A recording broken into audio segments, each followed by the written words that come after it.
Assembly ఎన్నికలు అయిపోయి 100 రోజులు అవుతుంది గవర్నమెంట్ వచ్చి. అదేవిధంగా పార్లమెంట్ ఎన్నికలు జరగబోతూ ఉన్నాయి.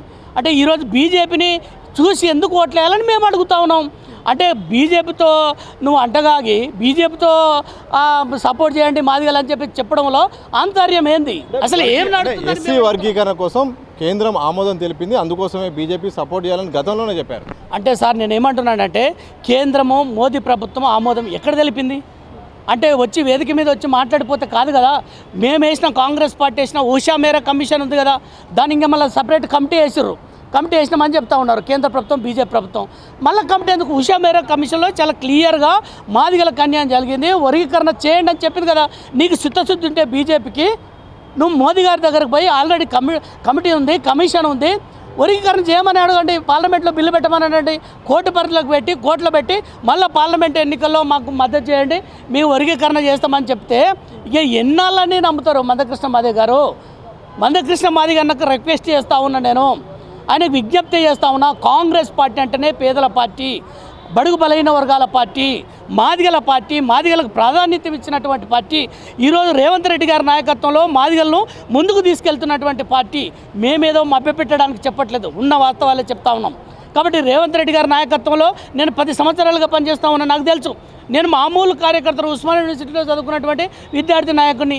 ఈరోజు నాగర్ పార్లమెంటుకు అంటే ఒక పీసీసీ జనరల్ సెక్రటరీగా నాగర్ పార్లమెంటుకు అప్లై చేసుకొని నేను పోటీలో ఉన్నానంటే ఈరోజు రేవంత్ రెడ్డి గారి యొక్క చొరవనే, ఆయన ఆశీర్వాదమే. మాదిగా అని తెలిస్తే చాలు దగ్గర తీసుకొని వాళ్ళని ఎదిగించాలనే ఆలోచన ఉన్నటువంటి నాయకుడు రేవంత్ రెడ్డి గారు.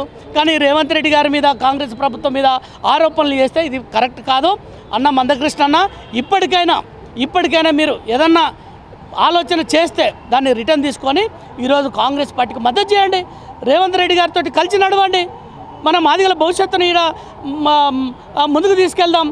ఎందుకు అంటే బీజేపీ నిజంగానే బీజేపీ ఏమైనా చేసిందా మనకు చెప్పండి.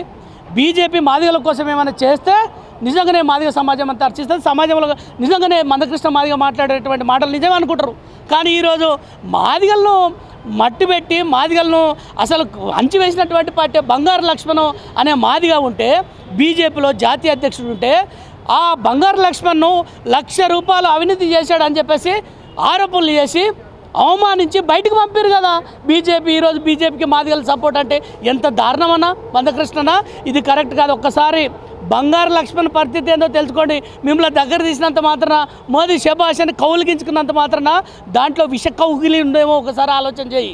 మాదిగలను మభ్యపెట్టేటువంటి ప్రయత్నం చేయకన్నా నేను దండం పెట్టి చెప్తున్నా. ఈరోజు మందకృష్ణ నువ్వు అంటే మాకు గౌరవం, కాంగ్రెస్ పార్టీ కూడా గౌరవం. కాంగ్రెస్ పార్టీ గౌరవం ఇచ్చింది. రేవంత్ అన్న కూడా ఎన్నడూ కూడా మీరు ఒక్క మాట అనలే. మాదిగ జాతిని గౌరవించి పెద్ద మీటింగులలో రేవంత్ అన్న మాదిగలను చూసి మనము ఈ సమాజంలో గౌరవం అంటే ఈ మాదిగల పోరాటాన్ని చూసి మనము ఈ స్ఫూర్తిగా తీసుకోవాలని రెడ్డి మీటింగులలో కూడా పెద్ద బహిరంగ సభలో కాంగ్రెస్ పార్టీలో కూడా మాట్లాడడం జరిగింది. అంటే మాదిగల పోరాటాన్ని చూసి మనం నేర్చుకోవాలి, స్ఫూర్తి తీసుకోవాలని రేవంత్ రెడ్డి గారు అన్నారు. అంటే రేవంత్ రెడ్డి గారికి మాదిగల మీద విశేషమైనటువంటి ప్రేమ, గౌరవం ఉంది. వాళ్ళని అభివృద్ధి పదంలో తీసుకెళ్లేటువంటి వాతావరణం ఉన్నది. దాన్ని చెడగొట్టకని చెప్పేసి మందకృష్ణను విజ్ఞప్తి చేస్తా ఉన్నా.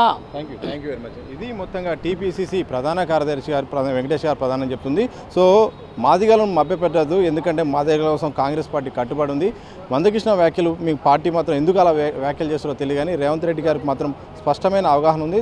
భవిష్యత్తులో ఇప్పటికే చాలా స్థానాల్లో న్యాయం చేశారు, భవిష్యత్తులో కూడా మరింత ప్రాధాన్యత కూడా మాదిగలో ఇవ్వనున్నట్టు కూడా ఆయన స్పష్టం చేసిన సందర్భం చూడవచ్చు. కెనపర్సం బసవంతో సతీష్ దిశా టీవీ, హైదరాబాద్.